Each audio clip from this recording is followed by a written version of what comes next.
You know, it's interesting whenever I get around folks that are part of startups, but it really starts with their heart first. It's always like the same common denominator. They burn the boats to take over the island. What does that mean? Well, I have with me the CEO of LifeBrand, TJ Colaiezzi. What's up, TJ? Thanks for having me. How you doing, brother? I'm doing great. How many people got your name right the first time? Very few. Yeah. You are in the top right there. There we go. So TJ is the CEO of LifeBrand, but what's interesting is this was a passion for him long before the money, which we'll get into. And this is for all you entrepreneurs that are out there today. It really comes down to belief, understanding that it's not about resources, but being resourceful, right? Yeah, absolutely. And what happens, at least, and we'll go through this journey together, folks, but what happens is doors will open up if you have unbridled belief and faith in what you're doing, as long as you're going to show up every day and not expect somebody to come save you. And I think in that space, there's a phenomenal journey I want to get into for all these good folks that check us out. And TJ, before we talk about where you are now, which is massively on the come up, the scale is incredible. Can we talk about a little bit about where you're from and where it all started? Yeah, absolutely. I mean, I'm from Delaware County, Pennsylvania. People that don't know that, it's called Delco. Just south of Philadelphia. Normal. How far from Philly? Just so I know. 20 minutes south of Philadelphia. Okay, got it. Understood. So you had that urban street and you were ready. Yeah. Just normal kid growing up. Loved to play sports. I was always that like entrepreneur. I was that kid that wanted to do the lemonade stand on the corner. I wanted to go buy and flip baseball cards. Yeah. Trade them with my neighbors to get a better one, to then go back to the baseball card store and sell it for, so you wouldn't 50 stop. cents. You would go back and forth each 5-6 times a day. Oh yeah. Love it. We had a little like woods we'd cut through and over some train tracks, and there was little baseball cards. It was called Faraday's. It's not even there anymore. It's probably been going for 20, 30 years. Was that like a neighborhood thing? It was like a little neighborhood card shop, real small. Yeah. But we loved it, Did you have any siblings growing up? Yeah, I had a brother that was 2 years younger than me, so he'd make that walk with me a lot. And we have a sister that's 5 years younger than me. So you're the oldest. But, yeah. So you set the tone. Set the tone, but grew up in an awesome neighborhood. It was a new development when my parents bought the house. It was a ton of young families, young husbands and wives with kids. There was about 60 kids on our block growing up. We were always outside playing kickball, wiffle ball. It's interesting. Let me pause on that for a second, because where I grew up, which was middle class, Bayonne, my neighborhood had a mix of older parents, which for my age they were older, but there was the younger parents, which always seemed, when I look back on it now, much more innovative, much more creative, much more in the know. Was that collective group of folks, like, when you look at Steve Jobs, he talks about the neighborhood he grew up in. Every single dad was kind of like an engineer at Hewlett Packard. So it's like a coach's son. Think of a coach's son. Like, he was in the game at the gym, let's call it the computer gym, every night. Was it one of those situations where you were coming up, like everybody was kind of innovative in the know, entrepreneurial, I think it was just cool, or blue collar? It was definitely more, we were on that middle ground of like a blue collar and white collar neighborhood, which, and our town that we grew up in too, which I love, because you were exposed to a little bit of everything. You're exposed to that hardworking blue collar worker that gets up, works his tail off, might not be the greatest job in the world or the easiest conditions. And then you had those white collar executives that maybe worked their way up over the years. So you were surrounded by a little bit of everything, which I think was great. But I was also surrounded by a lot of other kids that maybe were a couple years older than me that I was able to look up to and learn from. For example, one of them grew up across the street from me, and he was that kid that was always, because he was older, a better athlete, better at hockey, everything we'd be playing out front. And he took care of you? Fast forward all these years. Would always take care of us. And now fast forward, he's the general counsel of our company. Wow. I grew up across the street. He was my confirmation sponsor growing up. Relationship It was a very Catholic neighborhood we grew up in. There's other kids in our neighborhood that's the director of curriculum for our company that does all of our education. So there's kids that I grew up with my whole life that are now part of our company. And then you feel safe with those kids. But yeah, they're people that have been there with you your whole life. Yeah. And I think anytime you're starting a new company, you need to surround yourself with people that believe in you and that you can trust, because it's a long journey. First of all, it's amazing that you talk about, you're still the connective tissue of the relationship capital of where you grew up is present in your life today. Yeah. So not knowing any of that story, and I'm learning this, folks, as you are, what's interesting to me is that's important to you. Like, you need to know that people have your back. You need to know that you could go do what you're going to do. And it's funny, and I'm not level oneing, which is we call when somebody says something, you want to say the same thing. The guy that runs my day-to-day, I've known since I was 8 years old. Yeah. Right? Blue-collar neighborhood, same thing. And whenever I surround myself with folks that don't grow up with me, I look at them a little bit differently until I don't have to. You know, it's an interesting thing. So you get to high school, were you playing sports? Were Yeah, you, I mean, were I you played innovative? Like, what was your whole world like? Talk about innovative. I'll give you a good thing. But yes, I played sports my whole life growing up. You know, I played a little bit of everything. I wasn't great at anything, but I was good at everything. And I played soccer, baseball, tennis, basketball, you name it, growing up. By the time you got to high school, I was really into lacrosse. And our lacrosse coach only really wanted you focusing on one thing. So I played lacrosse all throughout high school. Again, wasn't the best player on the team, but I played every single position. You know, I played defensive midfield, attack, defense. I was the emergency goalie, which I've had to do. Great sport growing up. I had a really good coach, Coach John Heisman. He was one of those coaches that parents either loved or hated. Because he was hard on the kids. He told the truth. That's what it means. He told the truth, folks. He told the truth. If parents love or hate, they tell the truth. It's funny. Billy Gilligan, in the middle of a practice the other day, you know what he said? He said, how come the parents never complain about their kid? They always complain about the coach or the referee. Right. It's the kid's fault. Yeah. You know, but I mean, he was one of those coaches that pushed us, you know, and you win. Like, you play the game to win. No participation this whole trophy. thing, like, there's no participation. I mean, if we won a game 20-4, we were running suicides at the end of the game for the 4 goals that we let up. Exactly. And his whole thing was, yeah, you guys won. You did good. But that team wasn't that good. When you play a better team, there's not going to be that big of a difference. And those he easy made sure goals. We were conditioned. They're not going to come. I mean, I've always loved that type of coaching. You know, I mean, he held kids accountable. If you messed up, you're not going to play. But he also recognized people that were trying and putting their all in. Like I said, I was not the most talented or biggest kid out there, but I worked I was about to curse. I could see that, and he appreciated that. And he appreciated that I'll be that guy going for that ground ball, and I'll get leveled by somebody, but knowing that my teammate can then go pick up the ball because let the other guy, I mean, I didn't take him out. He took me out, but it took him out of the play by him hitting me. And I think that's, by the way, that requires a lot. To be able does. to know you're going to get hit, but now your team's going to score. But that's the whole idea. Like, you know, not what a lot your of people role think is. that way. And but talking about being innovative, our high school had an amazing industrial arts program.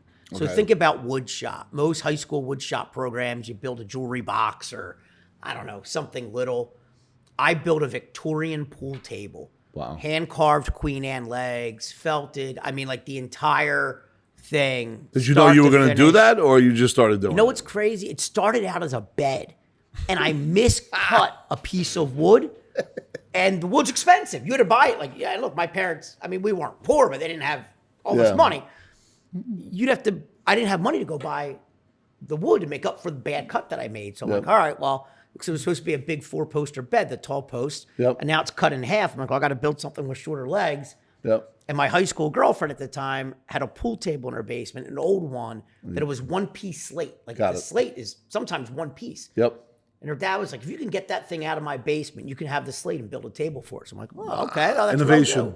Innovation. Resourcefulness. You know, to this, and again, talk about my coach, my high school woodshop teacher, George Trout, incredible, the best teacher I ever had in my life, because it wasn't about woodshop. It was about innovation, thinking. There was no plans. If I went to him and said, you know, hey, Mr. Trout, how do I build a table strong enough to hold this weight of the slate? I don't know. I guess you got to figure that out, don't you, TJ? I mean, like, there was no hand holding. It taught you to problem solve. That's right. Figure things out, work with others, rely on others for information and help. And let me pause on that. At the moment when you're going through that journey, right? At the end, you know all the connective dots, but did you realize that was happening, or were you just going through the journey? You know what? I think at the time I did always notice that. Okay. I did always notice that this class was about so much more. It was about creative thinking. I remember How he did you even know told that, us. though? I don't know. I don't know if just I was always in tune to that kind of stuff. But, you know, the first couple of weeks of his class, you don't touch a piece of equipment. It's all about safety, measuring. It's like classroom type stuff. And we were getting ready to take our first test. And he said, look, I just want to tell all my students that I encourage you that it's okay to cheat if you can get away with it. And I'm like, what? And he said, if you cheat and I don't catch you, you come tell me afterwards, and I'll give the entire class an A. But if I catch you, you're getting sent to the principal's office, and you will be in trouble for cheating just like anyone else. And I'm like, why in the world? But he told everyone afterwards, the purpose of that is to make you think really hard, to think outside of the box, to think about things that are problem solving. Whatever happened with that guy in life? He just retired after a couple, I think last year was his last year. Think about all the kids he impacted. I'm 41 years old, and I am friends with my high school woodshop teacher. Dude, but that's amazing. he encouraged thinking. For him, it wasn't, you didn't cheat. You thought of a way to outsmart and outthink the teacher. Yeah. So in life, you need to outthink and outsmart your competition. I agree with that. And it was such a different way of thinking and encouraging kids. And look, I thought of a million different ways to try to cheat. But really what it did while I was trying to find all those different ways, and I'm trying to write down the answer somewhere, I was learning the information. Yeah. And I was thinking. I never had the balls to go do it because I didn't want to get sent to the office.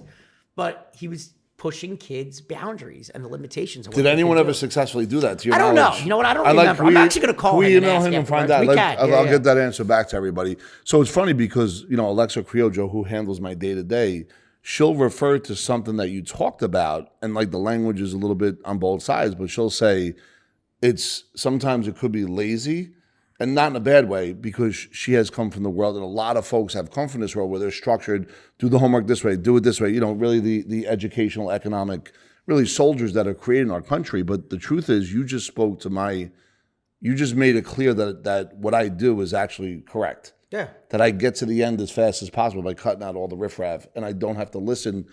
Don't clink the status quo. I tell all my basketball players this. Don't clink the status quo. This is not Rumson basketball. And I think at the end of the day, what it really comes down to is understanding that, hey, listen, just because this is how they say to do it doesn't mean they're wrong, but it doesn't mean it's the most efficient. Yeah. Right? And look, my biggest thing I hate is when people say, well, that's the way it's always been done. Yeah, me too. Can't stand it. Innovation doesn't come from the way things have always been done. Yep. Great that's been done. And if that worked for certain people, that's great too. Yep. But if there's a better, more efficient way to do something, or a way that can benefit more people, then shouldn't we at least try that? And Absolutely. It's okay if you tried it doesn't work out. Yep. Because, you've probably failed a lot in your life. You can't 17 times a day. You can't advance I'm already failing. I'm 8 failures in today. Yeah, so me far. too, probably. It's only 11. It's not even 11 o'clock. Right. But if you're not trying, and I tell every single person that works for me when I'm hiring them, if you don't fail at least once in the first year that you work for me, you're not going to make it till your second year, because it means you're not trying hard enough. Wow. You're not trying to push boundaries. I love it. But you need to also make sure your employees feel safe to fail. Yep. You can't tell them that I expect you to fail, but then if they fail, throw it back in their face. My whole thing is, if it doesn't work, just admit it didn't work and move on to the next thing. Don't keep throwing bad time after bad results. You just said something great, because I want you to coach me on this. Let me ask you a question, because we have which I'll get into, and I'll explain to you more privately what we have, but our model inside the space that I'm in is completely different. How do you know the difference between failing up and someone really kind of just manipulating? And how do you coach through the difference? Right? Because there is a difference. Yeah, I think I like to call it fake confusion. If you're failing up, which I love. The results will tell you that. Yeah. The results of whether it's clients, whether it's revenue, whether it's the people around you, whatever the mission was, it's pretty clear if they failed in the right direction. Yep. And my big thing is, if you're failing in the wrong way, you need to be aware of that. How much rope do you give that, though? If you like the person. As long as it came from the good place in them failing, and if they didn't see it soon enough, then some of that's got to come back on me. Some of that's got to come back on our other executives, that we too didn't see that initiative they were doing as failing.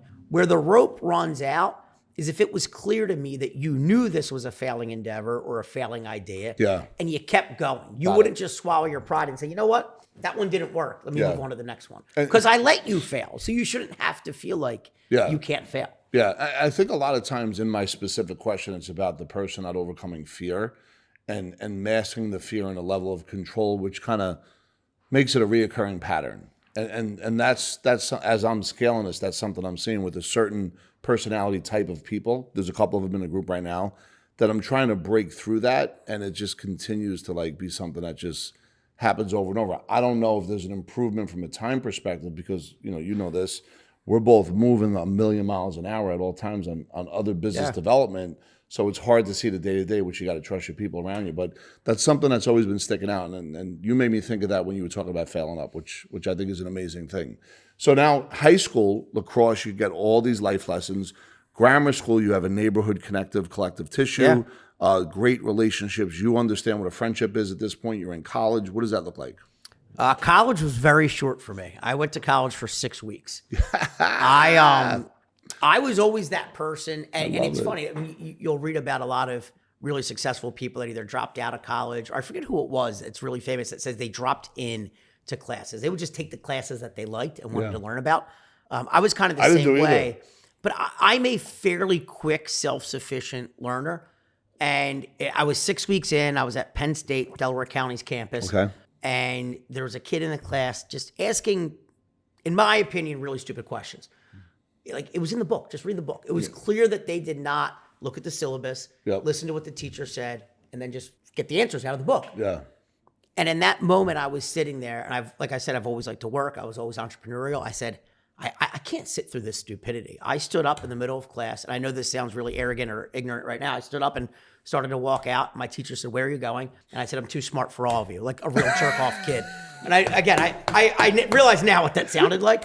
But and I walked out. You backed it up? Well, here was the hardest part. I then had to tell my father, who my father worked for the IRS for 30-some years. He worked for research and analysis, but he also taught accounting and business law at Gwynedd Mercy College and Westchester College. Got it. So I had to tell my father that teaches college students that I think I'm too smart for college. Yeah. But again, going back, what I loved about that is, my parents said, "Okay, good for you then. Go figure out life." That car that we were co-signed on, you don't have it anymore now because you're not going to go to school. You're a big boy. If you think you can make it without college, go earn your own money. Yeah.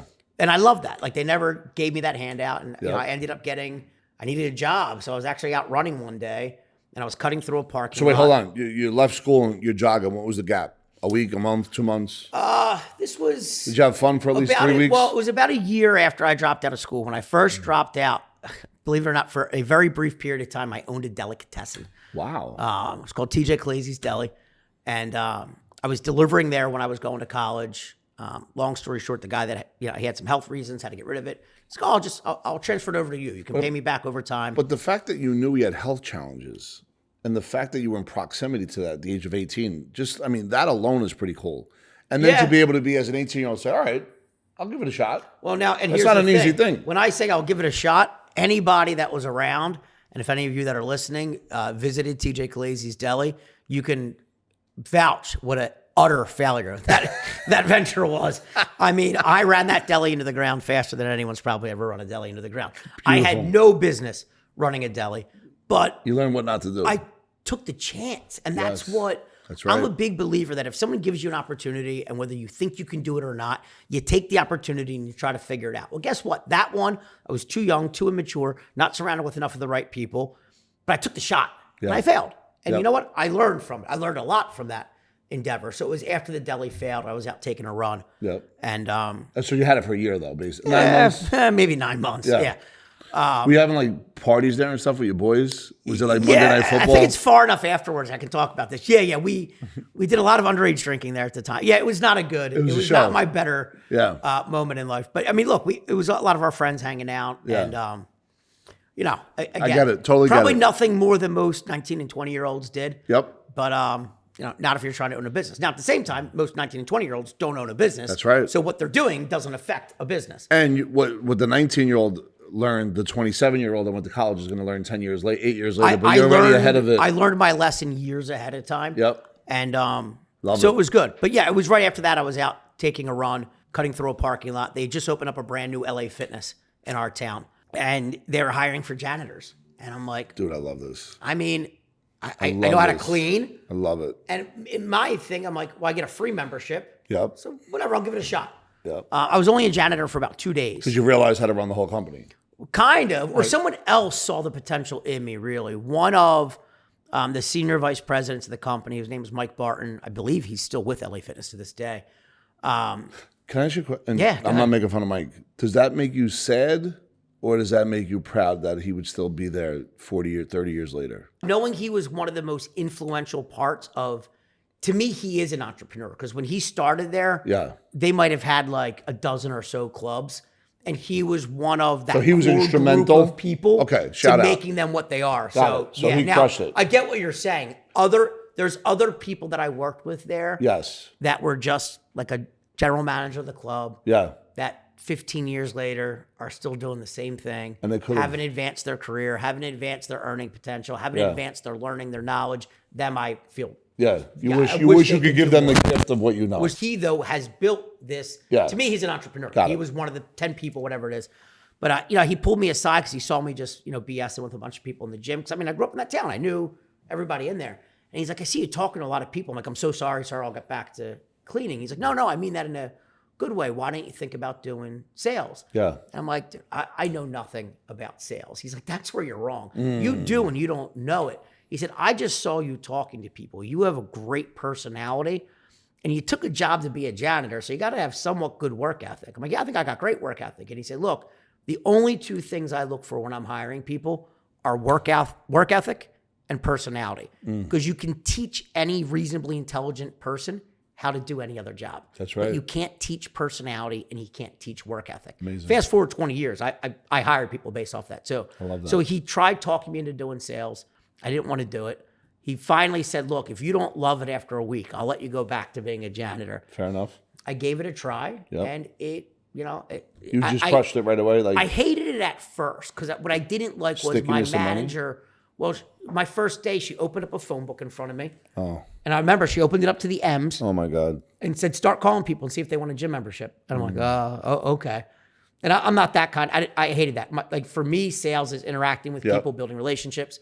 But my first gym membership I ever sold was to Mr. and Mrs. Monkman. That I had called from. Monkman, what you created years later is unbelievable. But then what I realized from selling the Monkmans was... the Monkmans. I encouraged them. That's got to be a chapter in your book. Hold on. It's got to say the Monkmans. And they were an older couple too. But I encouraged them to bring me 2 friends within the first week that might want to join the gym. You asked for referrals right away. I did. Wow. Because in my head, I'm like, I don't want to make any phone calls.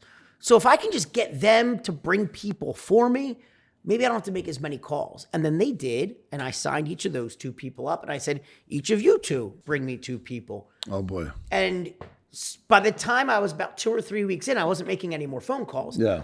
And my manager would keep you. But this goes back to status people quo. that do things differently in status quo. Yep. You didn't make your phone calls today. You didn't set your appointments. Put my sales. I sold more memberships today than the whole club combined. Exactly. Because the referrals coming in. Exactly. But that's not how you do the job. I'm like, okay, but aren't I doing the job in a way that's innovative and she's feeling her significance? Right. Yeah. So yeah, I mean, that's how I started in the fitness industry. I was 21 years old. By the time I was, I just kind of kept moving up. By the time I was 23, I was promoted to be a district vice president and oversee opening of some new clubs in new areas of central Pennsylvania and then DC. And how many was that in total? Like, I probably oversaw maybe like 4 to 6 or 7 clubs at a time. Now, during this time, were you like getting married? Were you in your relationship? No, what is all that? No, like, I was we're working single through? or dating at the time, but not with. I didn't meet my wife till later on. And I traveled a lot. They would bounce me around to open new markets, but also to troubleshoot underperforming clubs. Okay. And I still was. So how would you do that? Like for the entrepreneur out there, like, what are some of your troubleshooting techniques that you even applied today? Well, first of all, if it was back then going into the fitness industry, the first thing I would always do for the first week or 2 is really sit back and evaluate the people that are there. Not say see nothing. What's going on. Yeah. See what the sales team's doing, the management team's doing, the front desk staff. Are they even greeting people when they walk in? Yeah. Are they even talking to people when they're walking through the door? Or are they just sitting there on their phone? Or are they having a side conversation? You can learn a lot about the dynamic of that. Because, at the end of the day, most gyms are a gym. Weights are heavy, pools are wet. You can get in shape anyway. Yeah, but you want to be it's different than the other. Make it. So it's, one of the first clubs I worked at, that one in my hometown that, what I was most proud of, and this wasn't just me, when I was an assistant manager and I worked with this guy, Patrick McGonigal, who was our GM at the time, there was only 87 clubs in the country. Now, LA Fitness has, I think, almost like 1,000 now. There was 87. Wow. And So we you were were there ranked at the beginning. number 87 out of 87. We were the most underperforming club in the country. Yeah, until. And then within 2 months, we were the number 1 club in the country. Wow. And the gym didn't change. We didn't add new amenities. We didn't, do anything different other than we added new people. We had salespeople that worked a little bit harder, that had fun competing with each other. Yep. We made sure our front desk was attentive. We made sure our members, when they came in, were enjoying the experience. But we made sure when they walked in if that front desk receptionist said, "Hi, Rob, how are you today? How was your day?" That she genuinely meant it. And then would say, if you answered, it was a really shitty day. Oh, why? What happened? Tell me about it. You know, like just little things that made people feel like they were welcome there. We started having member appreciation days where we would just do things to try to appreciate our members, get to know them better. How did you know how to do that? Did you learn it? Was it intuitive? Because sometimes, like, I suspect, like me, like you, we kind of grew up naturally good in sales. Yeah. Like to the point of a paper. I used to have a paper out. Yeah. It took me 48 minutes. I then decided to get 4 of my friends, and we knocked it down to 17 minutes, and the reward was we can go swimming in my pool. Right? So I still, that was the reward. So, but I didn't have a technique. It was just a natural thing for me. I think some of it was intuitive. Some of it was... And then you start reading books about it. Well, I was going to say, I've always been a big self-learner. One of the first books I read when I started working there, I actually saw it sitting on another guy's desk, and I stole it from him. I'm sorry if he's watching, but we got you. If I even forget we'll send you we'll get you I didn't Eagles tickets. steal it. I borrowed it, and I forgot to give it back. We'll give him Eagles tickets, right? Yeah, we'll give him some tickets. All right. I forget his name, but if there's someone out there watching that's just let him missing know. a book called Murphy Was Wrong, that was me. And he could go into the Eagles game downstairs. But no, Murphy Was Wrong was such an incredible... Yeah, I'll make it up to him. Murphy Was Wrong was such an incredible book. Murphy's theory, like what's meant to go wrong will go wrong. I've never heard of that book. This was the complete opposite. It's, instead of what's meant to go wrong will go wrong, how about what's meant to go right will go right? Love that. And it's written by Dr. Richard Berkey. It's just a great book. And one of my favorite acronyms that I picked up from that, and I've mentioned this on a couple of different podcasts that I've done or TV shows, is the acronym for LUCK, L-U-C-K. And that stands for laboring under correct knowledge. Ooh. When you do the proper labor long enough and hard enough with the proper knowledge and guidance that was given to you, you'll get quote unquote lucky. Because everyone wants to say, oh, that guy got lucky in business. No, that guy worked his ass off. Right. That guy did everything that he was supposed to do for a long enough period of time that eventually... It caught up to him. And the key is long enough period of time. I mean, I'm sure you're familiar with Ed Milet. He's one of my favorite, motivational speakers, authors. His new book, The Power of One More, where it keeps saying, make one more call, one more email, wait one more day. Don't quit for one more day. When people do the right stuff, one more day or one more call than the next person, people are like, oh, they got lucky. No, that he just worked harder than you. That's right. And the proper way. So I love that stuff. But yeah, a lot of what I learned was that. But being a sponge to the senior people that worked for us. Yes. The VPs that would come in and out of the clubs, the district managers, I'd always want to sit and pick their brain.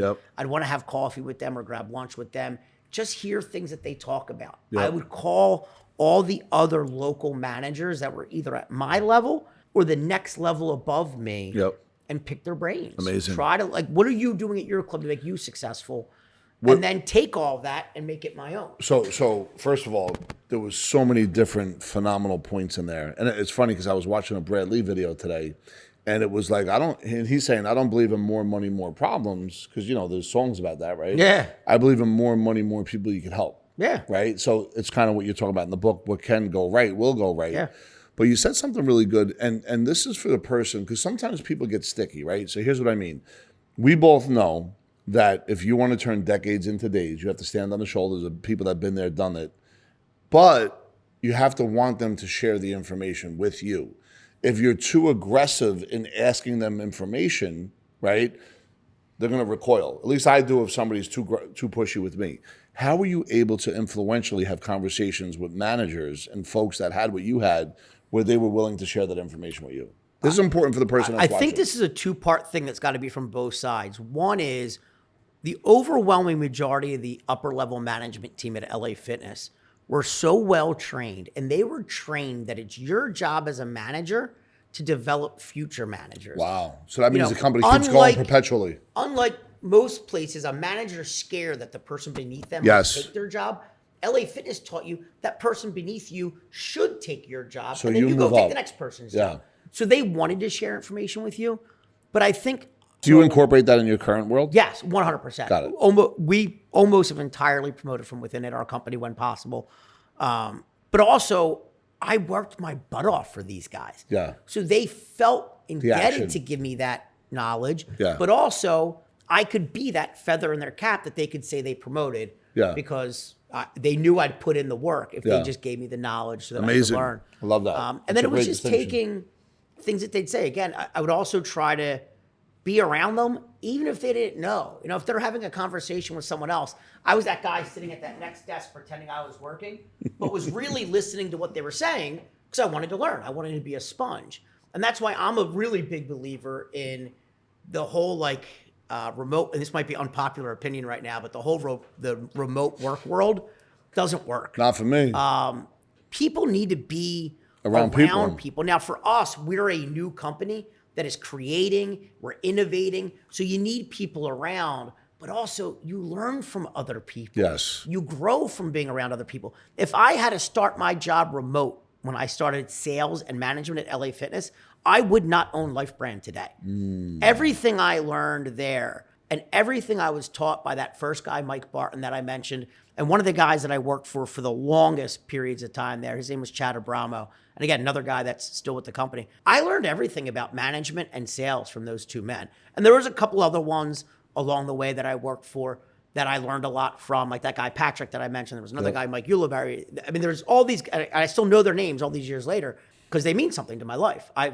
Everything they taught me is what I was able to take and apply in a different industry, in a different field. Amazing. Thank you for sharing that. I love the journey here. So, I mean, I want to get to LifeBrand. Is there any gaps between LA Fitness to LifeBrand that we could jump into, especially when someone said, hey, here's your severance, go follow your dream? A couple real small gaps. One of them was after LA Fitness, for a brief period of time, I owned a small personal training company. So why did you leave, though? What made you leave? There was a period where LA Fitness was just going through the same growth that every company goes through where, hey, you know, we have all these executives making all this money. We got to kind of weed some people out. Yeah. It wasn't the same as it was at one point. I had always liked feeling like I was actually a part of that company. Got it. You know, like the founder and CEO of LA Fitness would call me from time to time. Yeah. I felt like I had a relationship. I felt like I was a part of something big. Bigger, yeah. And eventually it got so big, it got more corporate, which is fine. Yeah. But that's where, like what we talked about earlier, the entrepreneur in me knew I could do more. There was a couple other people there that knew they could do more. So we opened a couple of gyms in South Jersey. You know, like they own the gyms. I own the personal training company of it. And much like the deli, I ruined that experience too. I was still probably too immature to own my own business at the time. What was going on though? What was the immature? Were you in or on the business? In other words, were you able to replace yourself or were you too much in the day-to-day? I didn't train enough people to replace me. Got it. I just wasn't That happened to me. as focused on being there every single day. You know, I was still focused on being a young guy that wanted to go out, you know, with the girl at night and just wasn't as focused at work. But the key to that is, and something that has helped me with LifeBrand, the steps along the way that I failed, my deli, the personal training studio, I then owned my own little gym after that before I went to work at Crunch Fitness, a corporate job again, that failed. I don't think that one was as much me. It might have been a business partner that I had, but those failures, there's people from every single one of those failures in my past that are part of LifeBrand today. So even though the endeavor failed, the relationships didn't. So you're great I always did right by the people that worked for me. Yep. I always tried to do right for the people that I worked with or had relationships with. You know, the guy that I had the personal training companies inside of his gyms, when I failed with that, you know, in the immediate thing, it, you know, tarnished mine and his relationship. Well, you fast forward, he's an investor in LifeBrand. He always believed in me and my ability once I could get to that point that I could demonstrate it. And look, things I think happen over time and for a reason. I was having a conversation with Jake, who, you know, any of you guys that watch this and are familiar with David Meltzer. Jake works with Dave Meltzer. Love this kid. Major shout out to Jake. What's up, Jake Fletcher? No, Jake is the man, by the way. And so is Dave. Yeah. But Jake is the man. Yep. And we were having lunch. And by the way, Jake, let me just stop for a second. What I love about Jake is he's not sticky, he's not disruptive. He lets the flow happen. And he also there's a space of non-control and allowing things to develop. That's what and every time I talk to him, there's always an elevation in our conversation. And it feels like I speak to him 17 times a day, but I don't. Yeah. You know, that's what I really enjoy about him because he sees the longer term picture, doesn't get caught up in the stickiness of the day. He doesn't. And that's the key. And he also wants to learn. He takes advantage of the incredible people he's surrounded with. Yeah. You know, we were having lunch in Vegas a couple weeks ago, and he asked me, which I thought was a great question. He said, do you wish you started LifeBrand when you were younger and maybe had less responsibilities and more time? Meaning that, look, I got 3 kids at home that need daddy's attention from time to time. Yep. You know, I have a family. Would it have been better to be an entrepreneur at a young age, like most people are? I think I'm older than most entrepreneurs out there, both of us. Yep. Most people start much younger. And there's good and bad to that. You know, when you're younger, yes, there's no response. I wish when I started LifeBrand, I could just live in mom and dad's basement, But you didn't have know no bills, have none of that stuff. Because when I started LifeBrand, you know, when I started it, we had a 3-year-old. My wife was 3 months pregnant with our second kid. We've since had a third kid. We lost a child along the way. I mean, a lot of stuff happens that wouldn't have happened when I was younger. But if you remember, I told you I failed at my deli when I was younger. Yep. I failed at owning a personal training studio when I was younger. Yep. So I'm glad I got the failures out of the way, Yeah. learned from them, took all the great people with me that I met during those failures. Because now to me, those weren't failures. Not only did I learn, and they were stepping stones. You know, again, that book, Murphy Was Wrong. You know, failure is life stepping stones across the river to the shore of success. So you step across those. Take that and rewind it back. And so I'm glad those things happened to me. Yeah. You know, I'm really glad those things happened to me, and they happened when I was younger. And I'm glad they happened on not the big idea. I'm glad LifeBrand that can help and benefit so many people, employees, investors of ours, clients, users. I'm glad that one did happen, and I didn't have it when I was younger, because I know for a fact I won't mess this one up. Can I ask, first of all, wow, thank you. And let's talk a little bit about David Meltzer. He's the first one that'll tell you that he came out of the gate strong, but he had a massive, I'm going to use the word stepping stone to success and not failure just for this conversation, but to lose $120 million, as we know. And now he talks he's going to be the most popular 70-year-old guy based on what he's doing now. Yeah. So I think there is entrepreneurs that start off fast and get to those failures on the big ones, and sometimes they don't recover. Yeah, right. Like, I don't think it's bad that I don't Dave either. failed when he was younger. I don't think it's bad that I failed. We failed while daring greatly and daring to do something that most people wouldn't have the balls to try. Boom. So that's not failing to me. You know Stepping what's stone, failing? not trying. Is not trying. That's right. So like, again, to the outside world, and Dave will be the first, oh, I failed, I lost this money. No, he learned something. Yeah. But how many people even are in a position to be able to lose $100 million? Exactly. So you because did of the work, something right. Yeah. And he always gives his wife a ton of credit. Yes. You know, I give my wife and our kids a ton of credit, because all of a sudden it's not about me anymore. It's about them. Yes. Everything I do is for them. I want my kids to be proud of Dad. I want to be able to provide for my kids. Yes. So this is completely different now than single TJ running a deli or running a personal training company. I can relate to what you're saying, because I know my wife gives me the leeway to do what we like. Sometimes I'm not home for a week or for 10, 12 hours a day, and it is what it is.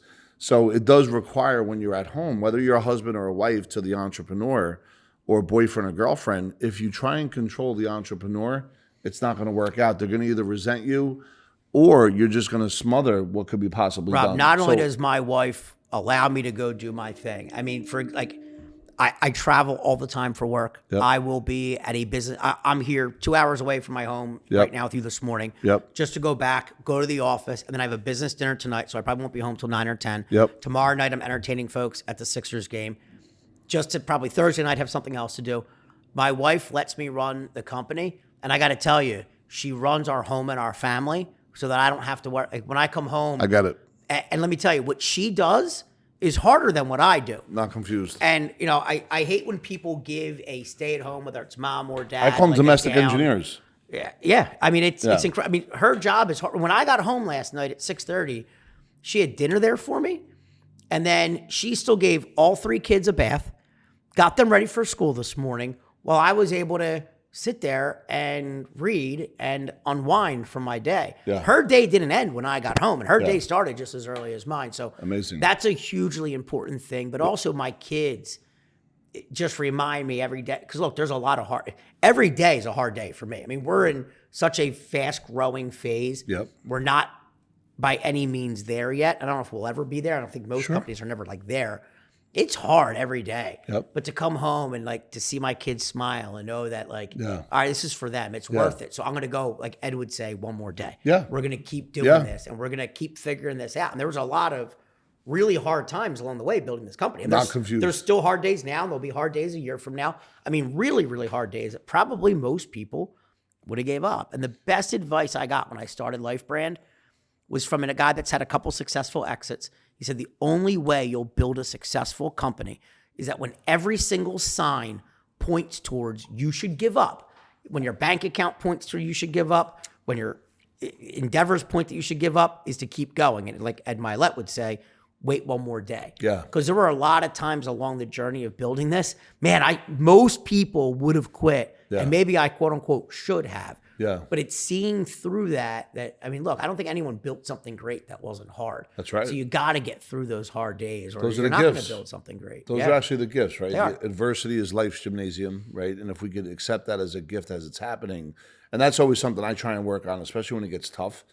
How do I look at this? Like if it would normally have taken me 30 days or 60 days, how do I shrink that down to 1 or 2 or 3 days? Yeah. To really kind of shift my thinking and really kind of dive into it and accept it as a good thing, not a bad thing. Yeah, no, absolutely. So, LifeBrand. Why don't we tell everybody what LifeBrand is? Yeah, so LifeBrand is quickly becoming the world leader in social media education, detection, and prevention. Social media is this amazing tool that connects the world that we all have that we're not utilizing to its full potential. Think about every big business out there. They spend millions, if not hundreds of millions of dollars on their brand, their reputation. Yep. Why aren't every single one of us doing that with our own personal brand? Because we all have a brand nowadays, thanks to social media, whether you like it or not. And I can tell you right now, whatever date this is, March 28th, 2023, 5 years from now, personal branding will be the biggest thing out there. So explain that like we're 2 years What old. I mean by that is every one of us has the opportunity to build a competitive advantage for ourselves through our own brand, thanks to social media. Yep. So I'll give you a good example. I have a 4-year-old daughter. My office manager has a 4-year-old daughter. They're best friends. They live in the same town. They're going to grow up going to the same school. If as they grow up, my daughter doesn't do anything bad on social media, just post typical things kids do about hanging out with their friends, food, going to the beach. But their daughter uses her social media strategically to build a brand for herself, posting high character things about athletics, academics, family, community, still fun things about her, but uses it to demonstrate how good of a person she is. Well, when they go to apply to college, nearly every single college in the US looks at your social media during the admittance process. So if those two kids are down to the last spot or the last scholarship, who do you think's getting it? Their daughter. She looks better online. And just like you used to hear people say they look better on paper because of their resume or because of their college application, it's social media now. When they then go to apply for jobs, 90% of companies, over 90%, look at your social media during the hiring process. Amazing. So again, their daughter has an advantage over mine. So now not only do individuals need to worry about their personal brand, think about if you're a business owner and you have 5,000 employees. Those 5,000 employees are micro brands of your brand, whether you like it or not. Because 98% of people have social media. So that means 98% of those 5,000 employees have their own personal social media. And what they're posting can have an effect on your company, good or bad. So what companies are now starting to do is they're realizing that. And they're realizing we need to invest in all those tiny micro brands that represent our brand. We need to take those 5,000 liabilities and turn them into 5,000 assets. So what LifeBrand has developed, it's two things. The first part, which isn't the main secret sauce, but it's what starts, is we have the country's only nationally accredited course that certifies people in responsible social media use. It's called the Social Media Literacy and Wellness Certification.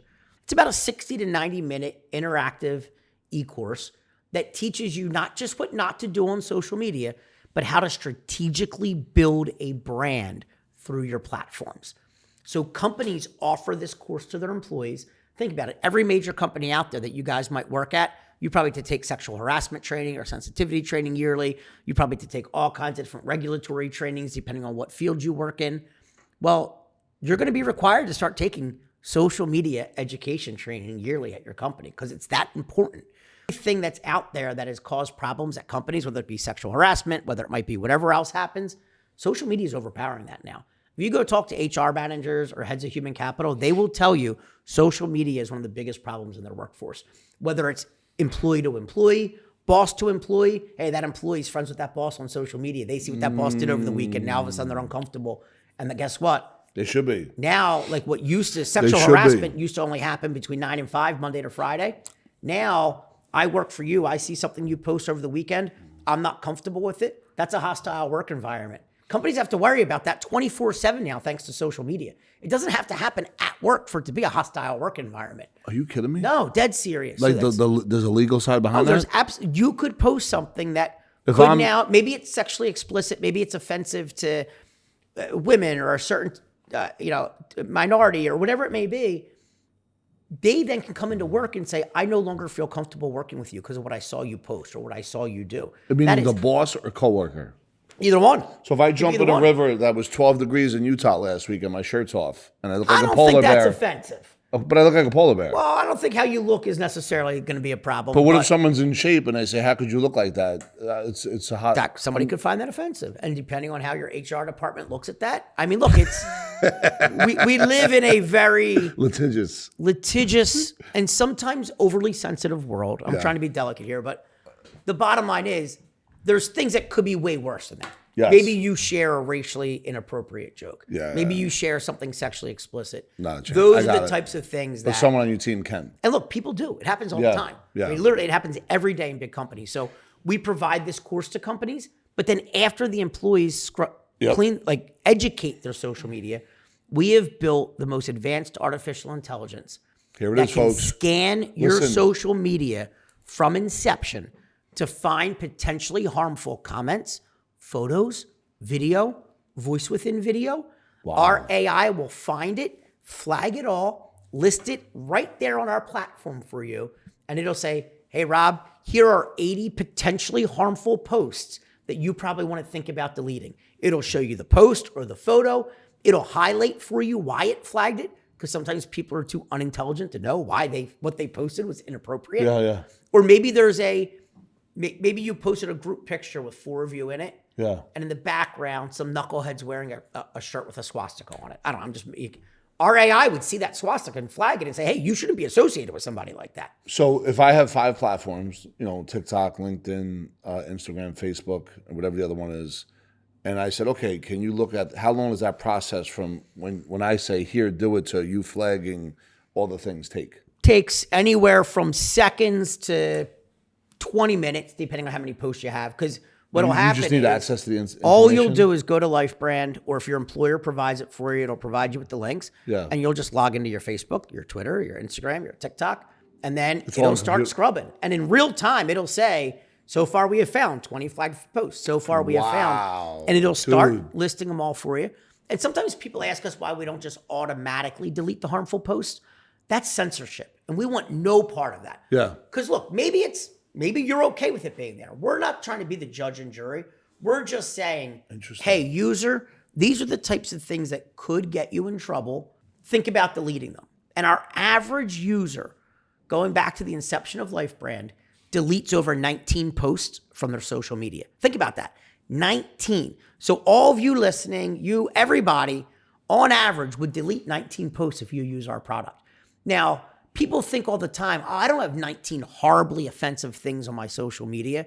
They're not normally the most horribly offensive thing. They're just things that you're like, do I really need that on there? Like, that picture of me and my boys at the bar at 1:30 in the morning on a Wednesday night. It's not bad, but do I want people knowing I was out at 1:30 in the morning on a Wednesday night?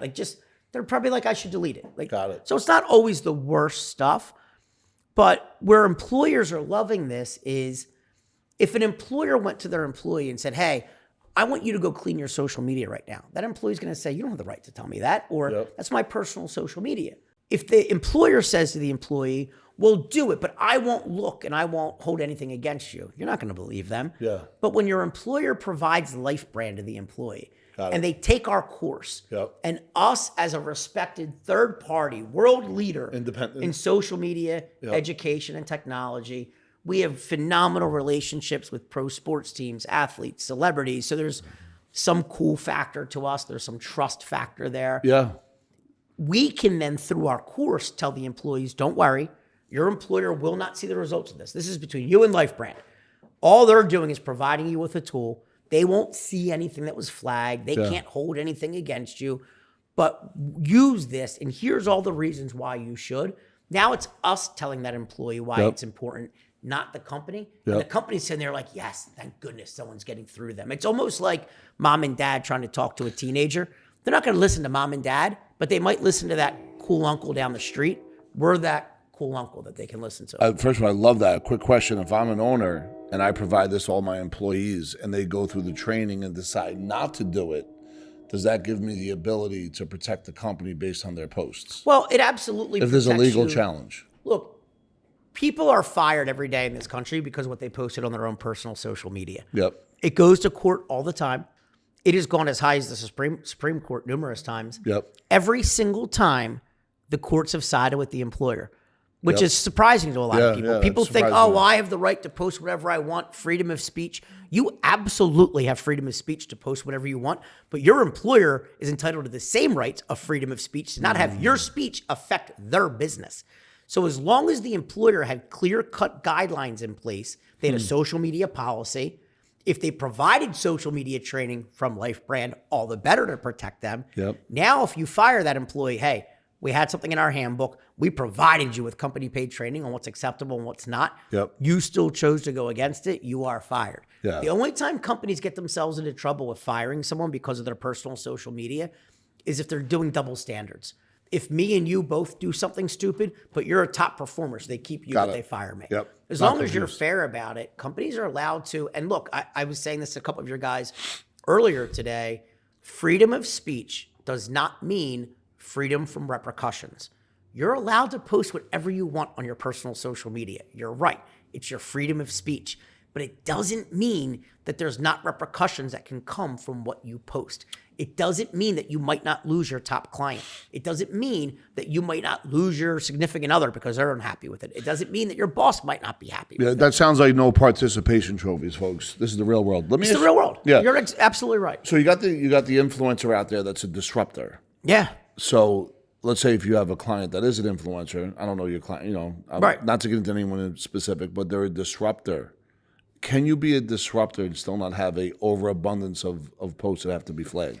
Look, that would be a question that would be asked. You can, depending on your brand, one of my favorite podcasts used to be the MF CEO with Andy Frisella, and now it's, Real AF. He calls it Real AF. You can imagine what AF stands for, but AF, they like it here. But, it's AF, Andy Frisella. He doesn't go more than 3 seconds without dropping F this, F that, blah, blah, blah. That's his brand. So that's okay. We're not trying to tell people not to be you and not to be authentic. Got it. But for most of the people out there, look, even him, he's smart. He doesn't go down those dirty roads of things that can get him in trouble. He'll F this, F that, but like the things that could be real controversial that could cost him maybe sponsors or maybe listeners. He tries to stay. He will be Real AF, but like there's always still a line. You got to watch. Joe Rogan's gotten himself into trouble. And look, he's come back from it because he is who he is. He speaks the truth, and that's he's okay if some people are offended by it, and that's fine. What we're just trying to help people with is most of us don't have that luxury. And one of the biggest things that gets people in trouble is politics. Think about it. The political scene in this country is so messed up right now. No matter what side you're on, you're automatically offending 50% of your followers. You might have just lost somebody that was about to buy a large package from you. You might have just lost somebody that was How do you balance that? I don't talk about it at all. Got and it. I'll give you a great example. We have a house in Ocean City, New Jersey. My neighbor has a flagpole that's right in the corner of our 2 properties out back.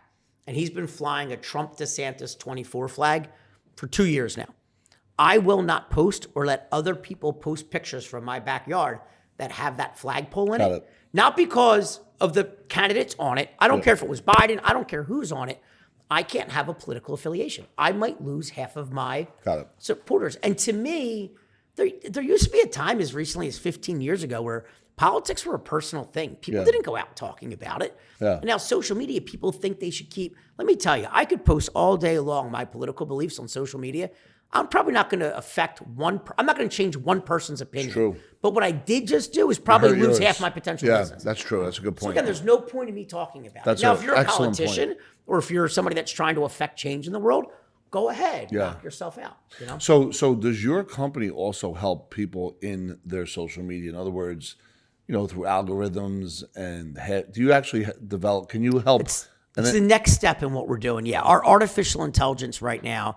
Is it ChatGPT related? Is it beyond that? It's along those lines. And that's why, and look, when I say along those lines, we are nowhere near that. Yep. But what it is doing is it's learning right now. It's continual machine learning. It's learning. And I'm going to give you a good example for folks out there that aren't that familiar with artificial intelligence. You're a basketball coach. Yep. You got a high school basketball team. Yep. You got 4 kids. Yep. You need that 5th kid to play in this Friday night's game. It's Tuesday. You got 3 days. Your only chance that you have out there is a 3-year-old toddler. Well, guess what?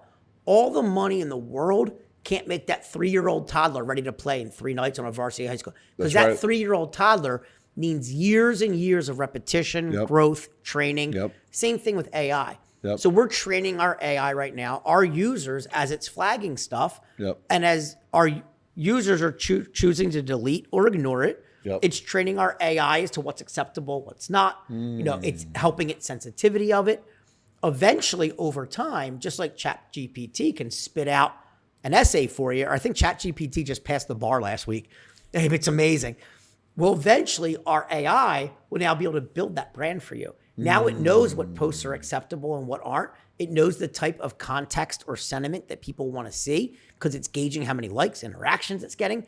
We can, actually advise people. Not right now. Okay. It's probably still a couple years away from being that sophisticated, but that's the goal as to where it's going. And that's why, look, ChatGPT, anything AI is the rage right now. If you look at these AI companies that have VCs throwing money at them hand over fist, it's because they know what AI can do. But also, just like I said, about your personal brand, right? All the money. It's important because we have an AI tool that could literally benefit every single person out there.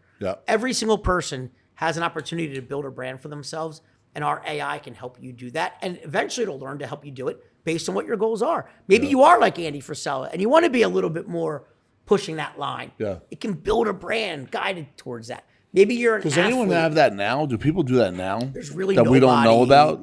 No, there's really no one doing what we do. Like a Gary Vee, the way he does. Like, is it? It's not using AI. I mean, he can help you build a great personal brand for yourself. But even on the social media side, like what to do, how to do, when to do. How many people can he touch or his team touch? Our AI, just like ChatGPT, can touch the world. Got it. Can touch the world one day. So that's really. But ultimately, what we're doing is we're learning how to brand people, businesses, and it's a really big thing. Everyone has the advantage right now to have their own personal brand thanks to social media. Amazing. And we're at the forefront of doing it. But again, when we talked about all the money in the world can't train that AI overnight, that's our big advantage, is that we are 5 years ahead of the next person that wants to do it. So that ideally one day when that really big guy with all the money in the world wants to do it, hey, maybe they could do in 2 years what took us 6 or 7 to do. But still in those 2 years, because of their distribution, maybe they could have made billions of dollars. That's where tech companies like us then exit and sell to that bigger player. Now, have you written a book? I've not. Okay, I'm sure that's going to happen at some point. I will. How can folks get in touch with LifeBrand if they want to kind of, see if they want to hire you? Anybody can go to www.lifebrand.life to learn about LifeBrand on our website, our Instagram and Twitter, LifeBrand at lifebrand.life. Me personally on Instagram, Twitter, I am Tommy J. Cola. We'd love for people to reach out. Love talking to everybody about it. And I think we got a great platform that the best part is every single person can go get a free social media check right now. You can go to our website and for free connect your social media accounts. Flash this up. And we will tell you for free how many potentially harmful posts you have. What's and then the you website? can pay to upgrade. www.lifebrand.life. So for folks that are going to say, hey, listen, let me go check it out. Are they protected? What's the protection? 100% protected. I can't even speak to all of the security that we have. I'd have to get our chief data or technology or product officers out here. But yeah, no one can see the results. Even me, as the CEO and the founder of the company, I have no idea of knowing whose posts or what. Our AI sees it, and it's protected that way. It's protected so that, if Brad Pitt decides to come scrub his social media with us, and I fire one of our data engineers one day, they're not posting Brad. I mean, no one can see the results of it.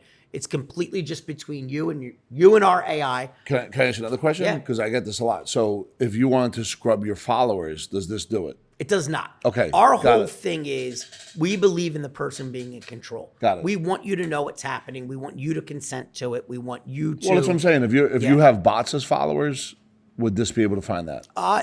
As of right now, no. It will in the future. We'll be able to identify that. Yeah, because a lot of people ask those questions. So there is safety. Obviously, if you really want to protect yourself from something that could happen 3 years from now or 3 years ago, and if it's for free before the upgrade, you should always go check it out. I think that if anyone has any questions, please put them in the field. Also, if you want to learn more and you want to speak to one of us to directly hand off, go ahead and click the link below, obviously, and you can talk to one of the folks at Epic.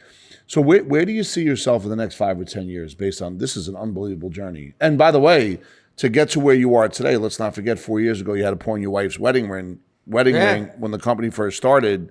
And there was times when, the wall was right in front of you, but you persevered through it. Yeah, look, no, there was a lot of really hard, like most entrepreneurs at the beginning. I mean, we went all in. My wife and I maxed out every credit card, sold personal belongings. Like you mentioned, we pawned our engagement ring at one point. We did everything we had to do to keep the lights on and keep these guys, the team working. We had really great partners along the way. We worked with a firm out of Prague called Oaks Lab that built our initial product that worked with us for over 3 years. Let me tell you, Rob, there was a lot of times we couldn't afford to pay them. Yeah. Because, investors would keep saying, well, hey, if you can build it and prove you can do it, we'll give you money. I'm like, well, I need money to prove it. Like, there was a lot of times we'd run out of money. And Theo, Jake, Andy, all them guys at Oaks Lab, dude, they always worked with us. One of the turning points for our company was in late 2020, we had an opportunity to pitch our company in a pitch competition to Kevin O'Leary from Shark Tank. This was through Start Engine, their equity crowdfunding site.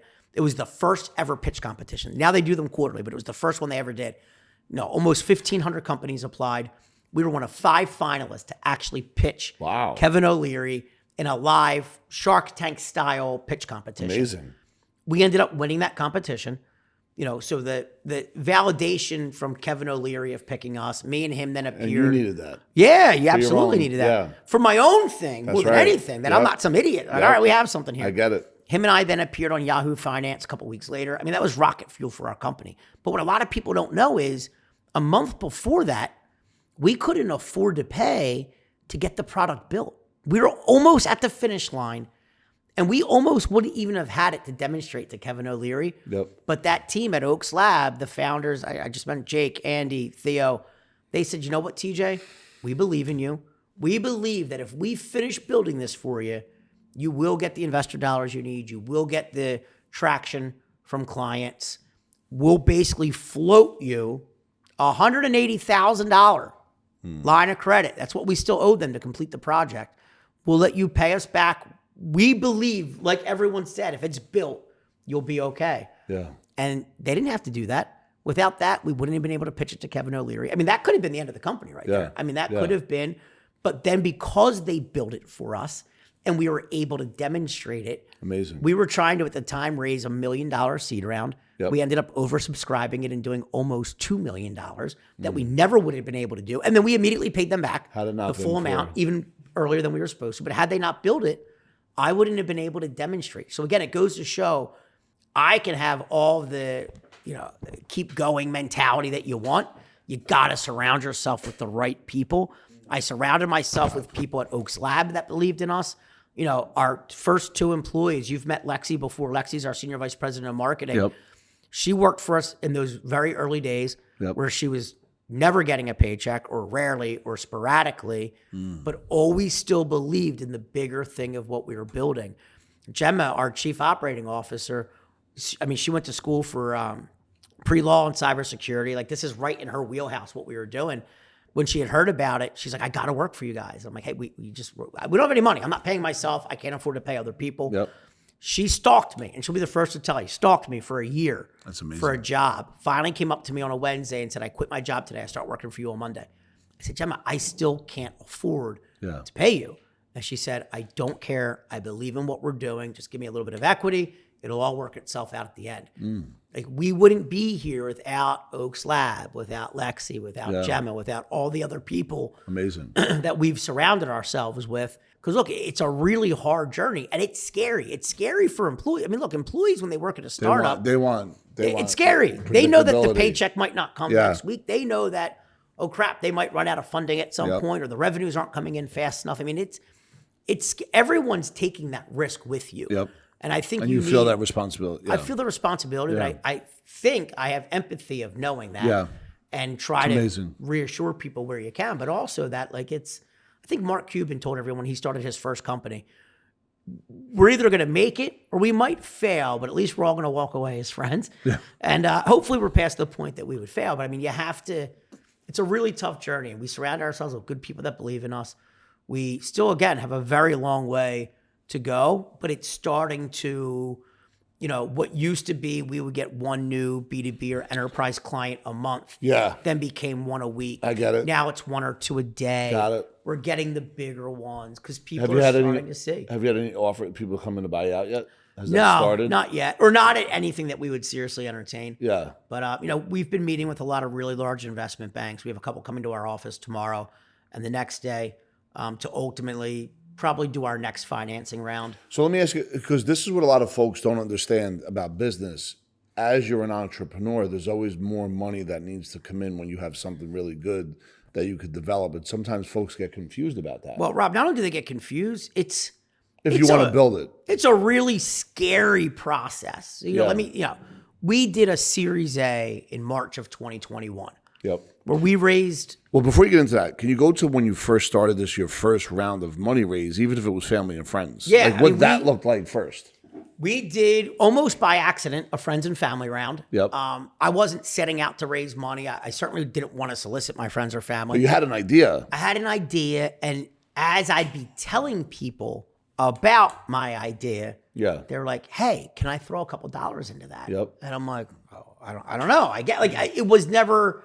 I'm not from this world where, you raise money. Yep. So long story short, we raised $152,000 from friends and family. Yep. There was 4 people that took part in that. And they're still around? Then they are still around. They're still invested in the company. Amazing. And then we did a small, I guess you would call it like a pre-seed or a non-institutional seed round where a couple VCs, they're actually all doctors or surgeons out of University of Pennsylvania or work in the radiology department. Raised $250,000 from them. This was to build the AI stuff. This was before the labs. Oh, yeah. Well, this was to have Oaks Lab build our project. Got it. Let me tell you, the best advice I can give, and people told this to me, everything's going to cost 2 to 3 times as much as you think, and it's going to take 2 to 3 times as long as you think. Yeah, exactly. Yeah. So, what we thought would be $250,000 to build it, I was way off. And it took longer than we thought. But I mean, those guys that were some of our initial investors, again, probably wouldn't be here without them. I'm actually going with 2 of them to a Sixers game tomorrow night. They then helped introduce us to other people. And then after that, we did that $2 million that was the Kevin O'Leary round. That was during Kevin O'Leary. Yeah. He was not part of it, but it was during that time that we raised that money. Yeah. And shortly after that, we did a little over a $20 million Series A. Okay, so Kevin O'Leary comes on the scene. He's a big fish. There's a splash that creates more momentum that leads right into the next wave of momentum. Leads right into the mess wave. Which is $20 million. Whatever you could disclose or not, it's all good. Yeah, and I won't get into Did they reach out to you? Did you reach out to them? How did that? They started coming out to us. When I did that $2 million round, I turned down almost $8 million worth of investment. Got it. Because I would have had to give away the whole company at the valuation we were doing at the time. Yep. So that's what started that next round. And I'm not going to get into the individual names or institutions that took part in that round, but I mean, there are very influential people from some of the biggest investment banks in the world that are invested in this round. Which means they believe in what you're doing. They believe in what I'm doing. They have a pro sports. We have a pro sports team owner invested in this. We have the former chairman and CEO of a very large investment bank that is invest. So I mean, these weren't just idiots with checkbooks. These are people that validate ideas like mine for a living. Did they knock on your door at that point, or were you? It was a little bit of both. Okay. It was they knocked on mine. We strategically reached out to some people that we know. Yeah. You know, the one name I don't mind mentioning because he openly talks about it all the time. David Meltzer invested during that round. What round was this? The 20 That was our million? Series A, the $20 million round. Yeah. And how did he find out about it? You know what? Was he coaching you at that point? No, one of my sales guys cold called him Amazing. and said, Amazing. my boss needs to be on your podcast. And they actually ended up getting Jake on the phone. And they were going to be in New York anyway for something. They're like, you know what? We'll actually come down to your office in Philadelphia and we'll do a podcast. I mean, my guy called him out of the clear blue. I have no business being on his show. I mean, we were very early stage then and ended up coming down. We did a great podcast for his podcast on the Playbook. And so one of your people called them. Yeah. That's amazing. But had the balls to just say, I'm going to take a shot. Yeah. And some of the shots, people don't answer the call. Some do. Yeah. But we have several pro athletes that are invested in that round. So Any basketball players or just football? Football and baseball. Okay. Were in that round. Yeah. Got it. So I mean, we had the right people, but now here's where it gets really tough. You raise $20-some million. People don't give you the money not to spend it.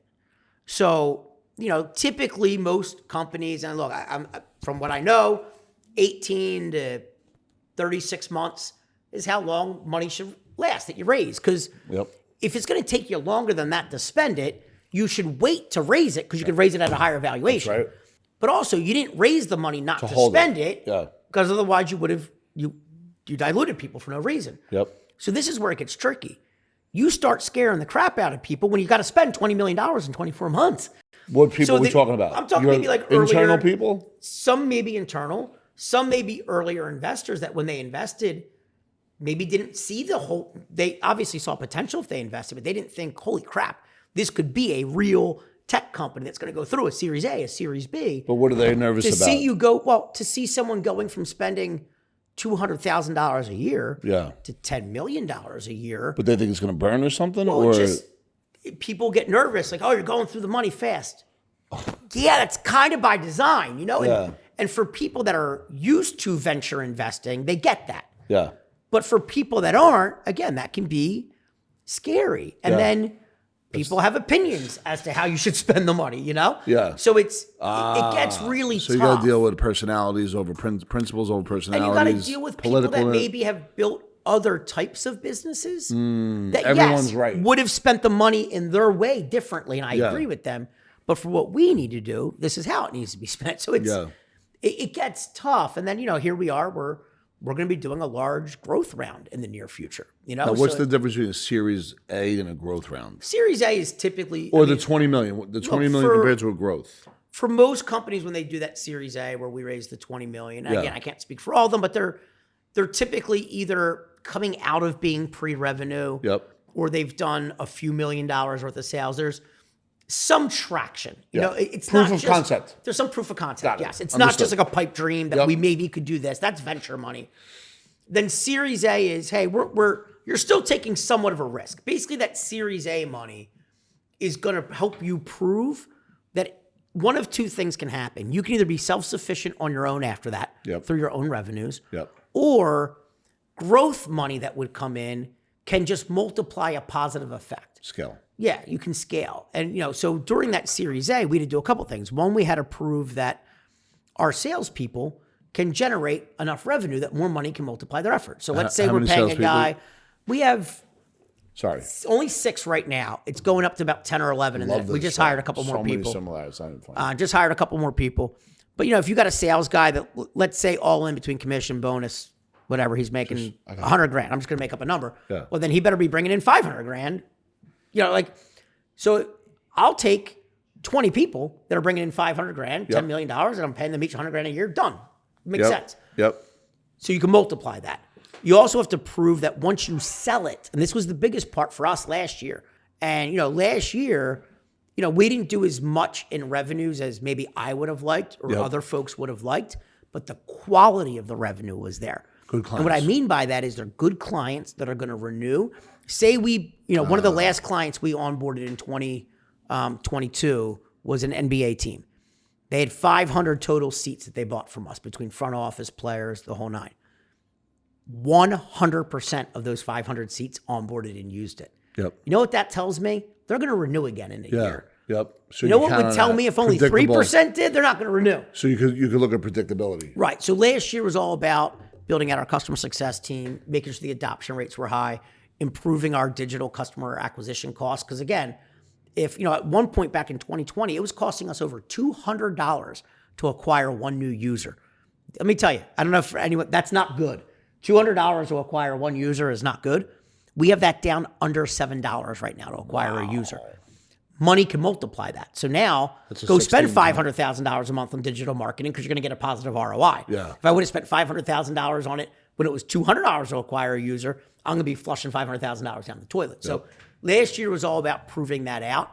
And now as we meet with these larger That's a 28 VCs, time difference. It's a big difference. Yeah. So now that we're meeting with these bigger VCs or investment banks, we can now show them that your money can multiply what we're doing. Yeah. Can we go on our own at this point? Can we just organically grow? Yes. Can we grow 10 times faster with another infusion of cash? So that's kind of the point. But again, that's what you want? Scary. Yeah, I want to do one more round. Okay. I think we really could benefit. Just one more. One more. Just one more. One more. Because major shout out to Ed Milet. We are at a point right now, we are the first to market with the solution that we have. Yeah. There is, without question, going to be competitors in our space over the next couple of years. So we want to dig as deep and wide of a moat around us to keep our competitors away. Yep. And more cash can help us do that. So that by the time there are competitors, we can just buy those guys up or acquire those littler guys. Or by the time the really big guy wants to come in, well, then they can acquire They can acquire us. So it sounds like there's a game plan and a strategy. That sounds like life has taught him what to and not to do. And it sounds like he went from a gym membership to an AI company, technology. I mean, that's a whole nother conversation maybe for a second webinar.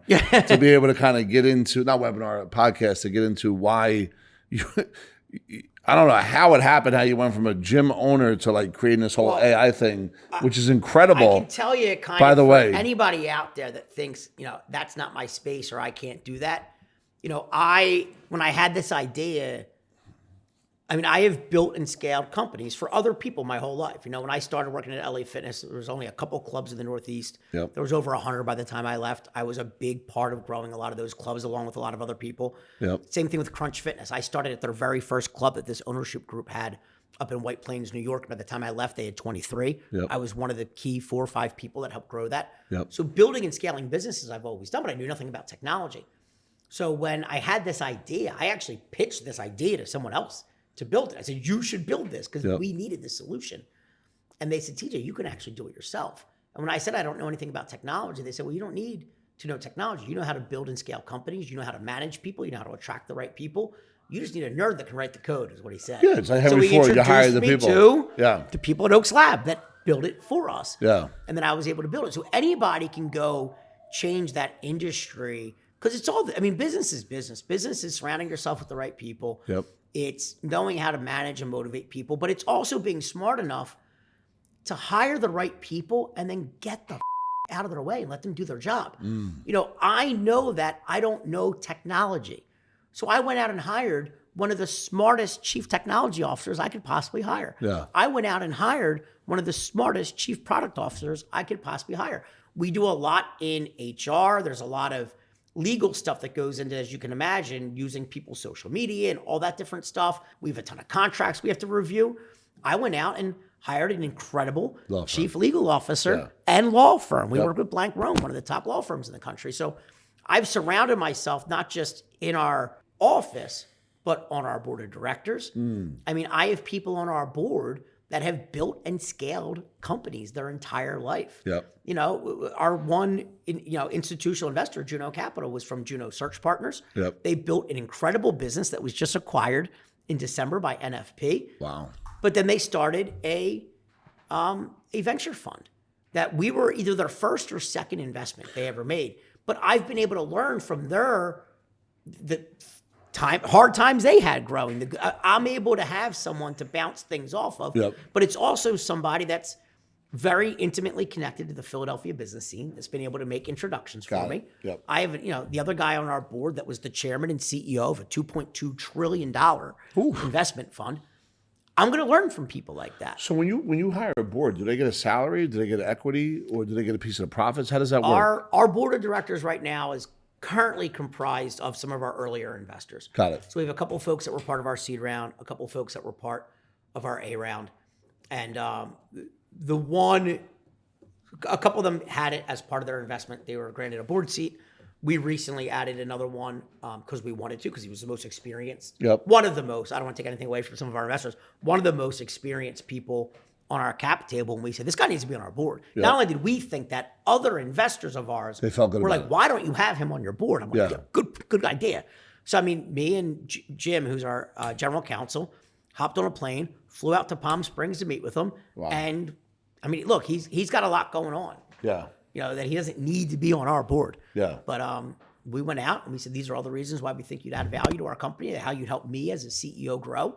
And he was, nice enough to take us up on that. And he's been a big help, Awesome. So, I mean, everybody though, and I tell people this all the time, if you put us in a boardroom with our C-suite, with our advisory board, with our board of directors, I am the most unexperienced, uneducated person in that room. I get it. And I do not mean that as a shot on my I own get it. ability or intelligence. Yep. I'm smart enough to hire really good people and then get out of their way. Love it. Don't micromanage them.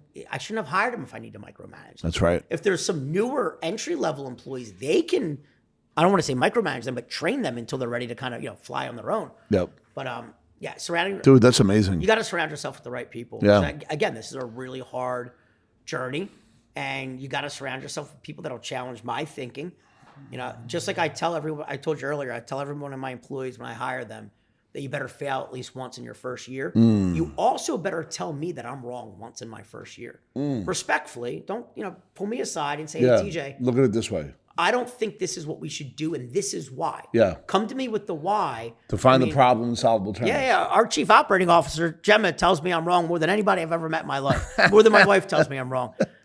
And one of two things will happen. I'll either be able to articulate to her where I was coming from. Why you said, yeah. And she'll say, oh, you know what, TJ? New information. Now I see it. New information. Yeah. Or she'll tell me why she thinks the other way makes more sense through actual data or a educated argument. Yep.